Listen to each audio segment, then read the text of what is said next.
I have been with my wife for 10 years now, and she always has had this habit of making me look bad with our finances. Whenever anything regarding spending money comes up, she will always say how broke we are and she doesn't have the money to do this or buy that. The thing is, we are doing well financially.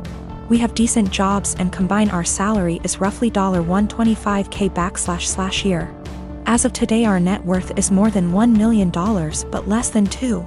I had saved invested a lot before getting married, so I gave us a good head start. I control the finances take the lead, but we both agreed to living a very modest life.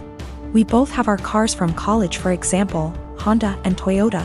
She knows everything about our finances because at least once a month I go over it with her every time I deposit money in our investment accounts or our kids' college funds. For banking, we have an emergency fund and I budget everything else to go straight into investments. We basically stay right at $10,000 in our bank savings account and $500 in our checking account after bills. Most of the time there is more than $500 in our checkings, but once I pay our CC each month, I then move anything extra.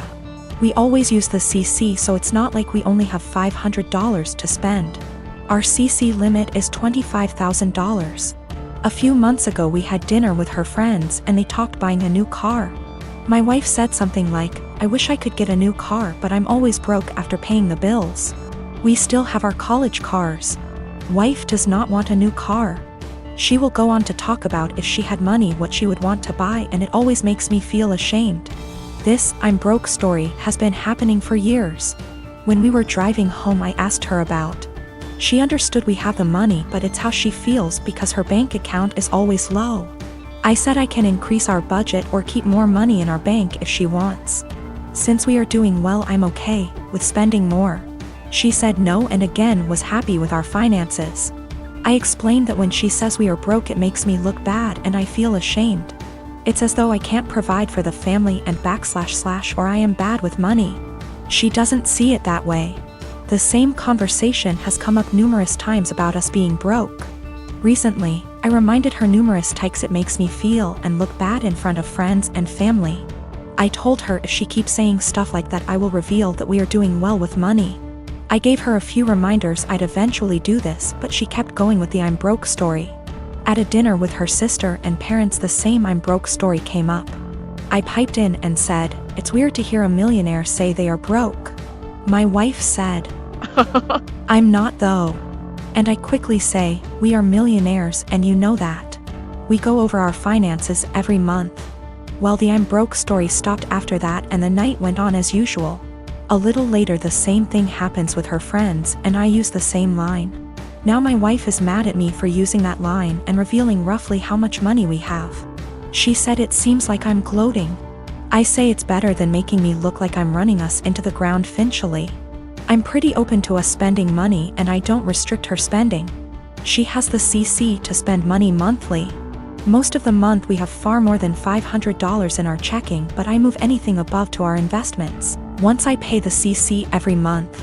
I know I won't have any big expenses then. If I do, we have the CC limit and the $10,000 emergency cash. We live on a really cheap area and had a low cost of living. We never felt RHE need to upgrade until we wanted to start having kids. I didn't have to change our lifestyle much to save a lot. My job is in demand and pays well because nobody wants to live out in my area. So after expenses I take home a lot more than I would living in a major city. Probably 3 to 4 times more net savings annually if I had to guess. She doesn't want a new car and has told me that multiple times. She doesn't like driving and feels comfortable with her current car. She doesn't know what she wants to do when she retires. I know I'll be golfing, games, and eating edibles most days. I don't do any of this much now because we have kids and they will be my focus for a long time. I maybe golf 1 or 2 times a month AMD, that's the only times I take edibles. I'll speak more with my wife about this. I think she may not feel like it's her money since she never saved much before we got engaged. I am a 33 years old female. And I found out that my ex-husband 37 male was cheating on me when I was 7 months pregnant with our son. I got a divorce and we share custody of our 3-year-old son. My ex-husband's girlfriend tried to get involved in my parenting several times. She even commented on my son's name, implying that we should agree on a name we all want, not just what I wanted, and tried to dictate what he should and shouldn't have. As a result, she started throwing stuff of his that I paid for myself. Honestly, it's frustrating because I'm barely getting by with the money I have and cannot afford to buy replacement for all the stuff she throws but my ex-husband says it's her house and she gets to decide what can and can't enter. I made a crochet blanket for my son with his name on it. This blanket is special to me, and the tools I used to be able to make it cost me money. Not to mention the time and effort it took to get it down. I sent my son to stay with his dad days ago, and he wanted to take the blanket with him to sleep with it. I don't know exactly what happened, but when I came to pick him up, he told me his dad's girlfriend took it away from him and threw it out, leaving him with no blanket to sleep with at night as punishment for him for not accepting the one she offered. I was furious. I called his dad, but he hung up on me. I sent him a text explaining the situation, but he texted back telling me that I should stop the drama and go look for a job if I have so much free time on my hand, instead of picking on his girlfriend. I felt frustrated. I visited his family, who are good to me, and told them about what their son's girlfriend did. Now it's worth mentioning that she's been working hard for their approval and to get on their good side. They were shocked to know about what she did. They all flipped out on her and started calling her out. My sister-in-law took it further by putting this on social media, which made other family members see what she did. My ex-husband called me, yelling about my pathetic attempt to turn his family against his girlfriend. I could hear her freaking out in the background while he was lashing out at me, saying I ruined every chance she had to have a good relationship with her future in-laws. I hung up and felt absolutely horrible, even though I was just venting to his family about what happened and felt frustrated. I'm not sure anymore, since the whole family aren't speaking to her, that might have a lasting impact on their relationship with her. I'm 19 years old, female, was traveling alone on an 11-hour flight today, and a guy in his 20s is in the same row as me. I was exhausted because I only got 4 hours of sleep before the flight so I could sleep on the plane, but this guy, we'll call him C, keeps trying to make conversation. C starts off by telling me he's autistic, and then asking me if I like K-pop, and he keeps non-stop talking and rarely gives me a chance to speak, not that I wanted to. I tried to be polite because I have ADHD and I understand how social cues are difficult, so he probably can't tell I'm not in the mood. Over the course of the next 20 minutes, I tell C maybe 5 times I want to sleep and put my headphones on, and each time, C begins speaking to me after maybe 2 minutes of silence. Finally, I was able to sleep for around 4 hours, but when I woke up, C started up again. I'm still really tired, and I had some personal issues the day before my flight, so I'm also socially exhausted. But I let him talk for a bit before I start watching a show on my phone. I tell him maybe 5 separate times that I'm trying to watch a show, and that I'm not interested in talking to him right now, but maybe later. C still keeps trying to talk to me, and when I snap a bit and tell him I'm getting a bit annoyed, he goes into a full-on self-hating, "I'm so sorry, I'm horrible, God, I'm just gonna shut up now" rant. And I feel bad because I should have been nicer to him, and I can understand emotions being too strong and spiraling. I tell C that it's okay, and I just want some time to myself as I'm not the chattiest person, but maybe later we can talk. I put my headphones on and watched my show, but C kept trying to speak to me, but this time I ignored him, which was honestly a shitty move from me, but I just didn't have the energy at this point to interact with him. This was the wrong move, as he moved to get out of the row and stood in the aisle and began yelling at me. I didn't catch everything he said, but it was along the lines of, "Why can't women believe not all men are bad? Some men are on your side. I'm a nice guy, why are you ignoring me?" He storms off to the bathroom, and I take that chance to ask a flight attendant if I can change my seat because he really freaked me out, and I didn't want to have a panic attack on a plane. The flight attendants were amazing and got my stuff and moved me far away from him. I feel like I'm TA because he does have autism, and I could have been more patient maybe, and ignoring him was a shit thing to do.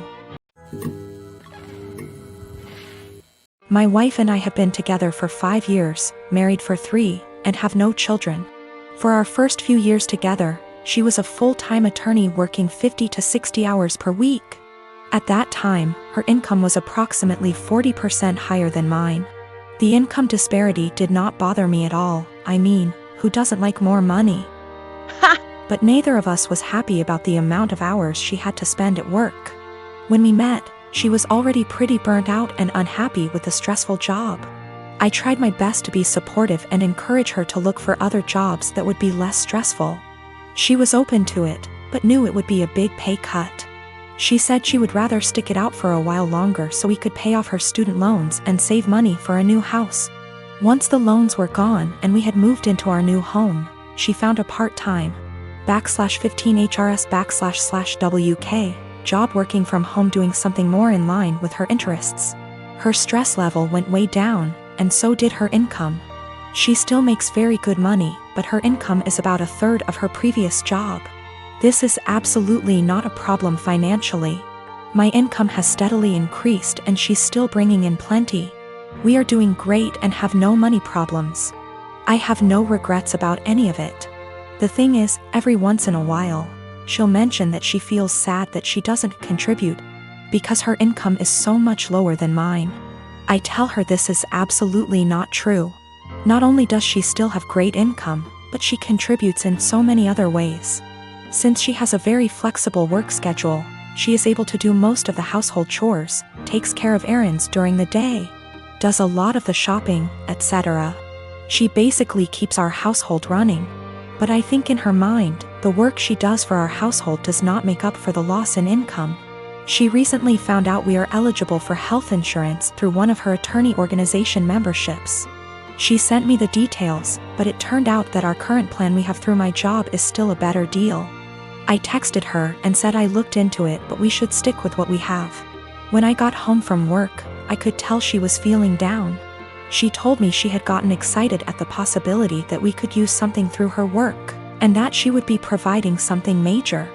She was crushed when I told her we shouldn't use it. I felt terrible. While she was working at her old job, we decided we wanted to start a family. The ideal situation was for her to get a low-hour, flexible, work-from-home job so she could be a stay-at-home mom with a little bit of income on the side. This job popped up and it seemed almost perfect for us. Unfortunately, the baby has not come as quickly as we had hoped, which we knew was a possibility. So we are kind of in limbo where she doesn't want to quit her current job or start a new full-time job, because she could get pregnant at any time.